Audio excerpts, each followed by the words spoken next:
What's up, guys? It's Dan from Coin Bureau Trading. Today, we're going to talk about how they're lying to you about altcoins, specifically when it comes to why altcoins are underperforming and when altcoins will rally. If this is the kind of content that you enjoy, then be sure to smash that like button, subscribe to the channel, and ping the notification bell. Before we get started, do keep in mind that nothing in this video is financial advice. It's just my personal analysis of the crypto market. Your analysis could be different, and if it is, that's awesome, because the more difference of opinion that we have, the better traders and the better investors we're all going to become. So let's start off, guys, with the first, to be kind, I'll call it a myth. Let's start off with the first myth here, which is that retail investors have no money. If you've been keeping up with the headlines, guys, you'll know that basically retail investors have been aping into stocks at record levels. They've been aggressively buying the dip on every single stock rally, and basically the stock market rally that we've seen since April after the Liberation Day tariffs has been driven almost entirely by retail. Not only that, but if you look at the whether it's inflows or the volumes on like options or volumes on penny stocks, these are all levels that are much higher than they were even during the pandemic. And if you can find multiple reports about this of all these figures surpassing previous highs recorded in the first half of 2025 during the height of the meme stock mania and pandemic stimulus trade wave. Like, we're seeing levels of volume, levels of inflows, of all this, whatever metric you're using, these metrics are all-time highs. And what that basically proves to us is that this narrative of there not being enough liquidity or not being enough, let's say, stimulus, or, not enough, no one's getting stimmy checks, and that's the reason why crypto hasn't pumped. This is just objectively false, because we can see that in other asset classes, we can see that that these other assets have been rallying with no problems, with retail being very active and investing at record levels, again, trading at multitudes higher than they were in 2021. So that's the first kind of myth to get out of the way. The second myth, of course, has to do more on the supply side, let's say.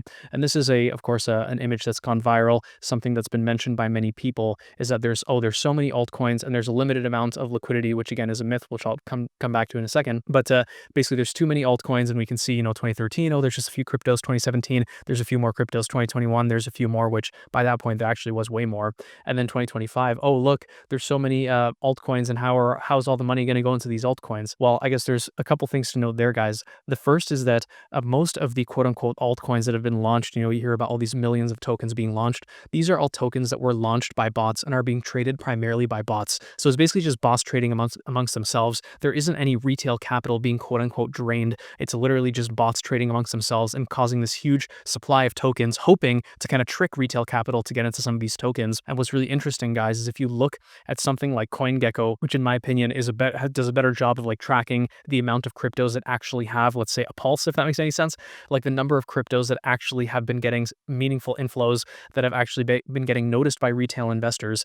Again, CoinGecko seems to be a better measure for this. What we're looking at here, guys, is a snapshot back from December 8th, 2021. You can see back in December 8th of 2021, there was around 11,500 altcoins being tracked by CoinGecko. So again, these are altcoins that you could say are like worthy enough to be tracked, worthy enough that they have decent volume, decent inflows, whatever. So 11,500. If we look now in the modern day, you can see that the total number of cryptos tracked by CoinGecko is now closer to around 20,000, I guess specifically around 19,000. So not even 2x higher than it was 4 years ago, which again, all else being equal, that you could say like, oh, that means that that altcoins would perform half as well as they normally would. But of course, they've underperformed significantly more in many cases. But again, just to quickly recap, retail has no shortage of capital. Even in terms of the amount of altcoin growth, these quote unquote altcoins, most of them are just useless, worthless meme coins that were launched by bots and are being traded by bots and are not taking any capital away from retail, not sucking away any retail capital, liquidity drain, all that stuff.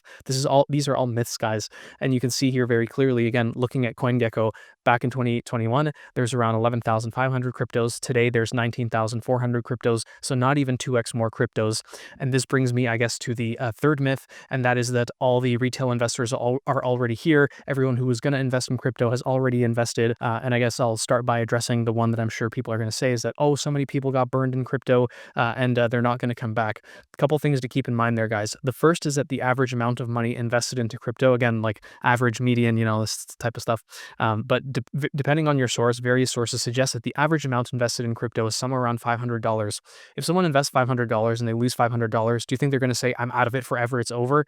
Or are they going to be like, damn, that sucked? And then when they see it pumping again, they're like, oh.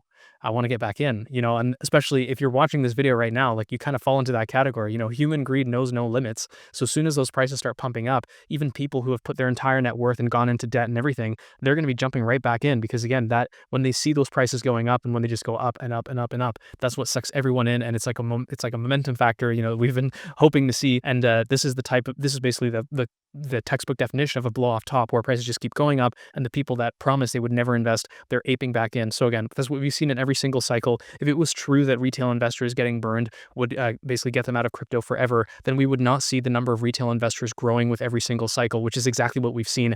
The ones from previous cycles, they come back and new people arrive as well. Anyways, if you want empirical proof of this, you can check out, this is a report from Galaxy Digital. I think it's a couple of months, I guess a couple months old now, but as a fun fact, guys, whether it's in like the US or UK or like Europe or like these jurisdictions where most of the capital in dollar terms is coming from, the average crypto holder rate or investment rate is somewhere around 20%. And what Galaxy Digital basically found is that, yes, we are seeing increases even compared to 2024. In 2024, for example, in the UK it was 18%. Now in the UK in 2025, it's 24%. In the US, I guess it ticked up a little bit less, but up from 21% to 22%. And to put things into perspective, guys, basically the average investor, let's say in the US, UK, whatever, roughly 60% of them hold stocks. So there's room here for basically the number of crypto investors to triple, I guess is a key takeaway there. So again, this idea that all the crypto investors are already here, all the retail is already here, this is objectively false. The number of total crypto investors, not just retail,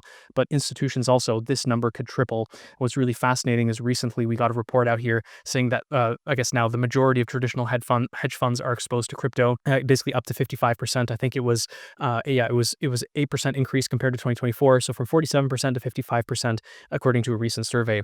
So you can see that whether it's retail investors, whether it's institutional investors, the number of investors investing in crypto is going up. And what's interesting is it's been rising even though prices have not been doing as well, which of course begs the question of like, well, if the number of investors is rising and we're seeing all this growth in hedge funds and retail and whatever, and if the, for example, all of these, like all this dilution, if all of this is a myth, then what is the real cause of why altcoins have underperformed? I'll get to that later on in the video.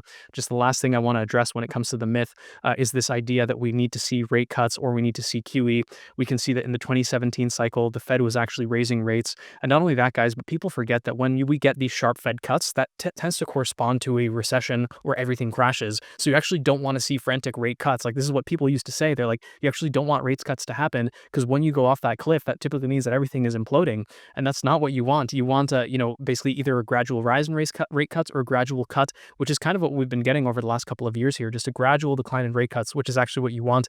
I would argue, of course, some people would argue differently, that the exact level doesn't matter. But again, the point being is that we saw during a period where rates were being raised slowly, because that rate wasn't like super crazy, you could argue that the absolute level doesn't matter, just so long as those rates aren't going too high or too low, like too quickly. You just need some kind of stability there.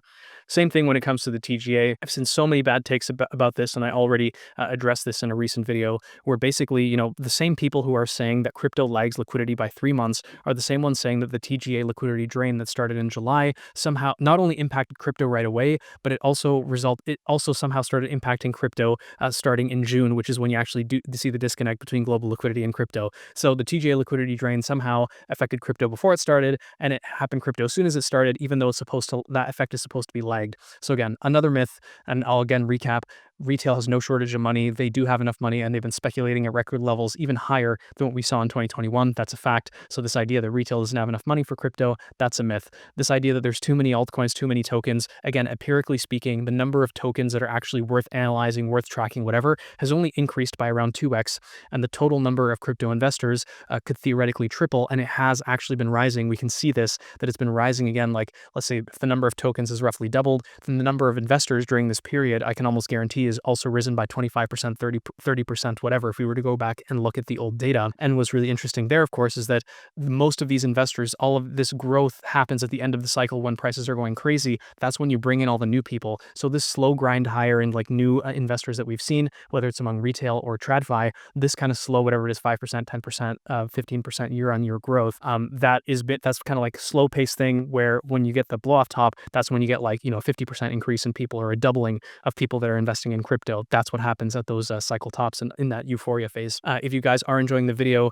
and you are, getting, I guess, itching and saying, oh, maybe I am feeling looking like I want to go and potentially trade some altcoins or looking to buying some altcoins, then do check out the link in the description. Click on that more button and click on this link here, BitGet up to 50,000 USDT deposit bonus. When you click on that link, it'll take you to a page that looks like this. You guys might notice that, yes, the Coin Bureau does have a partnership with BitGet, but on a personal note, I do think that BitGet is an awesome exchange, and I would suggest just trying it out. Make an account, set your email, set your password, complete the KYC, all that stuff. They have spot trading, they have futures, they have tokenized stocks, they have on-chain trading. Whatever you do, just always remember to keep your crypto in your personal wallet. Not endorsing that you should be keeping your crypto on an exchange. Never do that. Always keep your crypto in your personal wallet. But give BitGet a try. It's an exchange that I think is awesome. Trade around a little bit, and who knows, maybe you'll make enough of this volume or meet enough of this criteria to actually get some of these awesome bonuses here. And again, the link will be down in the description. Anyways, to wrap things up, guys, I'll quickly go through what I think are the actual reasons. So, we went through the myths, and here are the facts of why, in my opinion, why the crypto market, why altcoins, let's say, have been struggling.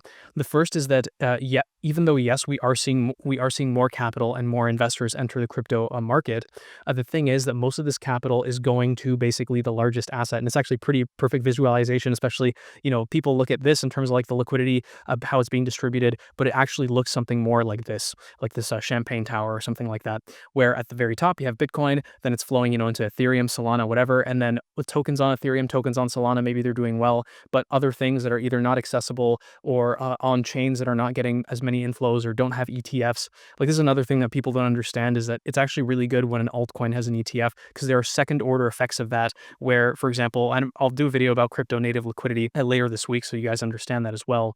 And anyways, but the idea is that, again, when new capital comes in, new investors come in, they're focusing mostly on Bitcoin, then Ethereum, Solana, maybe XRP, right? But then the further you move down that tower, it doesn't matter how many glasses are at the bottom here, that liquidity basically just never makes it that low. They're basically allocating based on whatever is available in their bank account or in their broker, right? Which is going to be the ETFs. So again, like Bitcoin, Ethereum, Solana, XRP, maybe others if you're based in Europe. But it has nothing to do with the amount of liquidity. It has to do with the fact that most liquidity just naturally finds its way into the top, into the largest assets, and only a small percentage of it makes its way all the way down, regardless of how many cups there are in this tower, regardless of how many tokens there are in the market. And this is a phenomenon you see in stocks as well, by the way.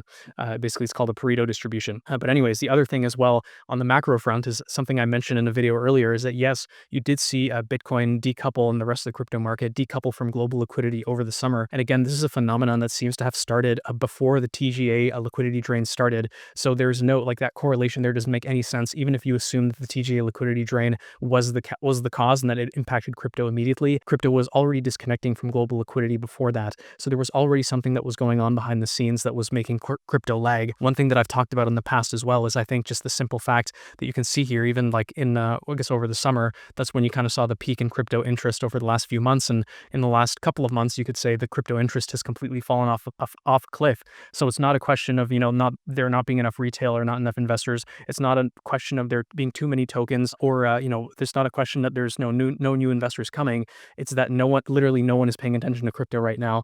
It could really be that simple, which of course is a little bit frustrating, but I do think that this whole Pareto distribution, asset concentration, I do think that's definitely playing a role. But the last thing I'll mention as well, and this is something that people don't mention enough, is that there also does seem to be some kind of stuff going on behind the scenes here. Definitely some kind of power struggle between Coinbase and Binance, or these big players, where Coinbase listing Aster, that's absolutely crazy. It's and Coinbase also announced it would list BNB. You would never ever see such a large crypto company they're basically supporting their competitor, and that tells you that there's probably some kind of deals going on behind the scenes and some stuff between power players, where it's quite possible that some entities in the offshore crypto industry, whether it's Binance or Tether or whoever, were basically saying, hey, sometime over the summer, they're like, hey, we know you guys want to have a nice blow off top, but you have to do exactly as we say. You have to give me a pardon. You have to do all these things, right? And if you don't, then you have to list all my tokens, right? And if you don't, then we're not going to have an altcoin season. And potentially there was like a power struggle, something like that. That could be the reason within the crypto market that we saw this deviation. But anyways, guys, yeah, I mean, I've been rambling enough here, and I apologize if I started talking a little bit quickly there, but it's a lot to get through, and I'm trying to get through it as quickly as I can. Because it can really drag out if I'm not speaking quickly enough there. But anyways, guys, if you did make it this far and you did find that information helpful, then be sure to smash that like button, subscribe to the channel, ping that notification bell, and I'll see you in the next one.